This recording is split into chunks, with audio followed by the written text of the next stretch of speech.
Good morning and welcome to NextWealth Live. My name is Heather Hopkins. I'm the founder, managing director of NextWealth, and I'm delighted on behalf of the entire team at NextWealth to welcome you today.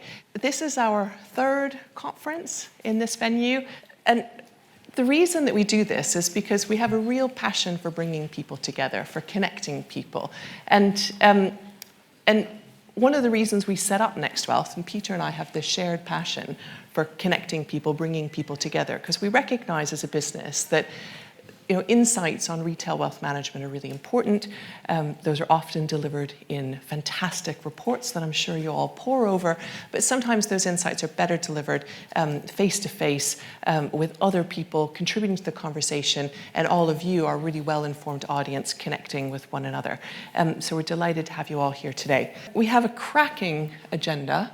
This group of people have put a huge amount of effort into the content today. I've seen some of the slides, I've seen the notes for preparation for some of the panels. You're in for a treat, I can't wait. So thank you to our speakers who've taken real care in preparing for today. Thank you also to our sponsors. Without their support, we'd have to charge you an absolute fortune for your tickets. You have a real economic incentive to visit their stands at the break, because if you don't, we might have to charge you more next year because they won't sponsor again. So please visit their stands. Bravura Solutions and FE have been sponsors of the conference since our first event in 2019. So thank you and welcome back. Iris are new to the fold this year. Welcome, delighted to have you with us today. Money Hub are sponsoring our drinks at the end of the day. So throughout the day, we'll be connecting over coffee, drinks in this room, discussing, and at the end of the day, we can connect over a drink. So thank you to Money Hub for sponsoring that. Penn Partnership sponsor our post-conference report. One of the things that we recognize is not everyone can come to an event like this. Not everyone can get the budget, not everyone can take the day out of the office. So Juliet Oxborough is scribbling away up there already. She produces a conference report highlighting the key takeaways from all of the sessions throughout the day. So thank you to Penn Partnership for sponsoring that. Raul and his team are here today filming, so we'll also make videos of all the sessions available. And I'd really encourage you to make those available to your team, share them widely. We want this content to live after the day. So I mentioned this word connecting a little bit in my intro remarks. Our theme for today is connecting, and that's partly about bringing all of you together to connect face-to-face, discuss the future of our industry. But we think there's a couple of other interesting threads that we can pull on in this theme of connecting. One of them is how humans connect with machines and how that's changing and how that will impact our business models, the way we work, live, and think. We also think that connectivity helps to think about how we connect with a wider audience. I think 7% of the UK population have access to financial advice. How do we connect with a wider audience in retail wealth management? That's about thinking about how we tell our stories, how we articulate our value, how our businesses adapt and change. So we'll be talking about all of those things throughout the day today. For those of you who came in through the reception, might have had a bit of a queue, apologies for that. You might have noticed this statue of Michael Faraday. So Michael Faraday used to give his lectures on this very stage, and I'm going to reuse my joke from last year, talk about imposter syndrome, right? Yikes. So his lab is in the basement. If you haven't seen it, I definitely have a visit if you're able to. When he was doing his work here in the RI and giving his lectures on this very stage, factories in the UK were powered by a central steam engine. Now, for those of you who were here last year, and it's about almost half of you were here last year, so welcome back. You might remember me saying that we often think of that first machine age, the replacing of steam with electricity in factories, as driving this massive shift in productivity in the UK and across Western economies. But actually, it took about 30 to 40 years for those gains in productivity that we think about to come through, to be realized. And what happened was it wasn't just the shift in technology, it wasn't just adopting technology in businesses that led to those gains. It was reorganizing the way that we work to make optimal use of the machines and the people working with those machines. And an example of this is Henry Ford. So it's, I think, one of the best examples to illustrate what that looks like. So Henry Ford, of course, created the Model T Ford, and he was really passionate about bringing down the time it took to assemble an automobile. It took about 12 hours to assemble an automobile, and he was really thinking about how can we use technology, how can we use people to bring that down, to make automobiles more accessible to people, so everyone can buy one. And so he developed this, there's a picture of it here, a conveyor belt, slow-moving conveyor belt that moved through the factory. So there were assembly lines before Henry Ford was doing his work, but the workers walked around the factory to they were the assembly line. They walked around with their tools. And you can imagine the wastage, time, potential for injury, waiting for the person in front of you to finish their work before you can start. And this slow-moving conveyor belt, it moved 6 feet per minute. He introduced this in 1914, brought the vehicle, the chassis, to the workers so that they could do their work on that vehicle as it came past. And he managed to drop the time to assemble a vehicle to 93 minutes.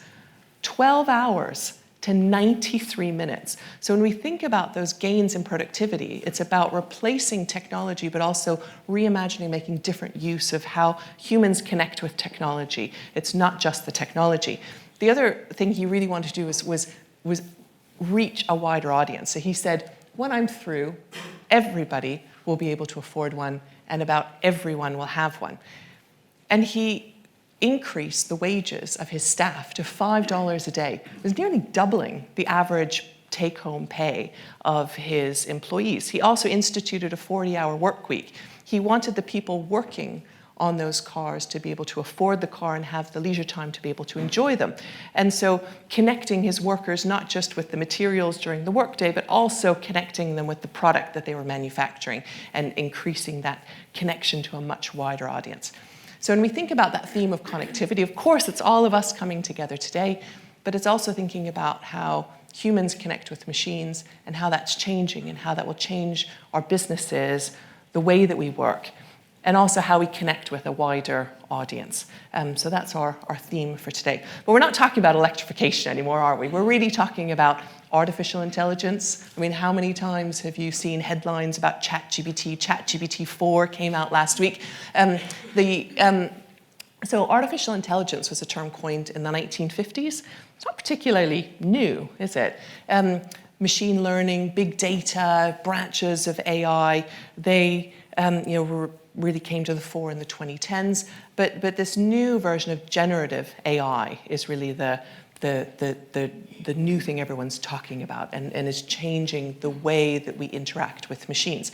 So what is generative AI? And ChatGPT is just an example of that. So generative AI, algorithms that can be used to create new content, including audio, code, image, text, simulation, and videos. So it's essentially creating new content. It's not just repurposing old content. It's not pulling together existing content.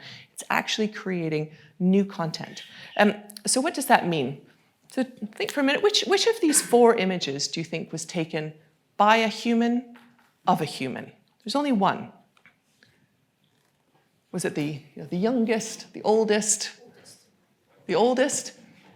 So most people on this website, Tideo, think it was the 3rd. It's the 2nd, was the only one that was taken by a human of a human. And if you look closely, you might be able to see there's sort of oddities that could maybe make you think that was the right one. Another example of an image, so 3 of these were generated by AI, and 1 is on the Shein website. I don't actually even know which one it is, and it doesn't really matter. Shein might have even used AI to create it, right? But the idea that you can create product, you can have a model, you can almost create an entire D2C clothing business using the power of generative AI to produce the dresses, the models, the images, the blog content, the checkout experience, the app, everything. But where does that apply in our industry? We think the question we need to be asking is, where is automated text and image creation useful? Where in the work that we are doing in our businesses is that useful? So I'll give you a couple of examples closer to home. The first is of a physician. I'll just play his TikTok video. Hi, Cliff Sturmer from One Rheumatology in Palm Beach. I want all medical people to watch this because I think it's really important. Recent denial of an echocardiogram on a patient who needs one. They have a rare condition that we treat called systemic sclerosis, also known as scleroderma. So usually I would have to sit down and write a letter and put references and send that to the insurance company to describe why my patient needs that test. Now with ChatGPT, it will do it for you. So let me show you a quick example, and hopefully that helps you in your daily practice to save time. Here we go. Okay, so just get onto ChatGPT, and I'm going in the text box here to write the instructions.